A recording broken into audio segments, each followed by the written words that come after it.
പണിയിലാണോ? കുഴപ്പമില്ല, പറഞ്ഞു. അന്നത്തെ GST ബാക്കി പറയാം. GSTക്കകത്ത് നമുക്ക് 2 രീതിയിലുള്ള രജിസ്ട്രേഷൻസ് ഉണ്ട്. എന്ന് പറഞ്ഞാൽ ഒന്ന് നമ്മുടെ കോമ്പോസിഷൻ സ്കീം എന്ന് പറയും, ഒന്ന് റെഗുലർ എന്ന് പറഞ്ഞിട്ട്. GST റെഗുലർ എന്ന് പറയുമ്പോൾ നമ്മൾ സാധനങ്ങൾ മേടിക്കുന്നു, അതിന് അല്ലെങ്കിൽ സർവീസിന് നമ്മൾ വാങ്ങിക്കുന്നു, ആ സമയത്ത് നമ്മളൊരു ടാക്സ് കൊടുക്കുന്നുണ്ട്.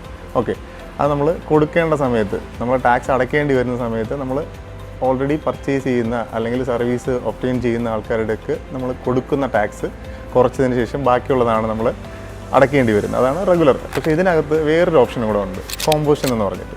എന്ന് പറഞ്ഞാൽ നമ്മുടെ പ്രോഡക്റ്റ് സെയിൽസ്, നമ്മുടെ മെഡിക്കൽ സ്റ്റോഴ്സ്, അങ്ങനെ വരുന്ന കുറച്ചധികം സാധനങ്ങൾ B2C ആയിട്ട് കച്ചവടം ചെയ്യുന്ന ആൾക്കാർക്ക് എടുക്കാൻ പറ്റിയ ഓപ്ഷനാണ്.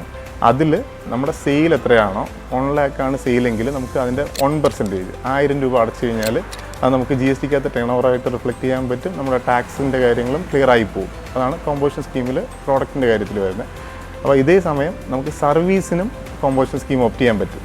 സർവീസിൽ വന്നിട്ട് നമുക്ക് ഈ 1% എന്ന് പറയുന്നത് അതേപോലെ മാറിയിട്ട് 6% എന്ന ടാക്സിലോട്ട് പോകും. എന്ന് പറഞ്ഞാൽ നമ്മൾ ഈ 18% 28% കൊടുക്കുന്ന സ്ഥലത്ത് നമ്മൾ കോമ്പോസിഷൻ ഓപ്റ്റ് ചെയ്ത് കഴിഞ്ഞാൽ സർവീസിന് 6%, പ്രോഡക്റ്റ് സെയിൽസിനാണെന്നുണ്ടെങ്കിൽ നമുക്ക് 1%നും ടാക്സ് അടച്ചിട്ട് നമ്മുടെ സ്റ്റാറ്റ്യൂട്ടറി ആയിട്ടുള്ള കാര്യങ്ങൾ ക്ലിയർ ചെയ്ത് വയ്ക്കാൻ പറ്റും. ഇതാണ് ഇതിനകത്ത് വരുന്ന കാര്യങ്ങൾ. കൂടുതൽ അറിയാൻ കണക്ക് പിള്ളേ ഫോളോ ചെയ്താൽ